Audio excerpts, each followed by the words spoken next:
اسرائیل کے خلاف مزاحمتی تنظیم سمجھے جانے والی حزب اللہ کیسے وجود میں آئی؟ حزب اللہ لبنان میں شیعہ مسلمانوں کی انتہائی طاقتور سمجھے جانے والی سیاسی اور فوجی تنظیم ہے۔ ایران کی پشت پناہی میں 1980 میں تشکیل پانے والی حزب اللہ لبنان سے مسلسل اسرائیل کے فوجی دستوں کے انخلاء کی جدوجہد کر رہی ہے۔ حزب اللہ کے لغوی معنی اللہ کی جماعت کے ہیں۔ لبنان پر اسرائیل کے قبضے کے بعد شیعہ علماء کے ایک چھوٹے سے گروہ کے تعاون سے بننے والی اس تنظیم کے اولین مقاصد میں اسرائیل کے خلاف مزاحمت اور لبنان سے غیر ملکی فوجوں کا انخلاء تھا۔ سن 1992 سے حسن نصر اللہ حزب اللہ کے سربراہ تھے، جو حال ہی میں اسرائیلی فوج کے حملے میں ہلاک ہو گئے۔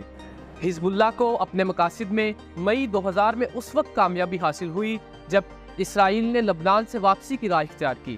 اس عمل کے پس منظر میں حزب اللہ کے عسکری ونگ اسلامک ریزسٹنس کا ہاتھ تھا۔ ایران کی طرف سے ایک طویل عرصے سے حزب اللہ کو مالی اور عسکری مدد فراہم کی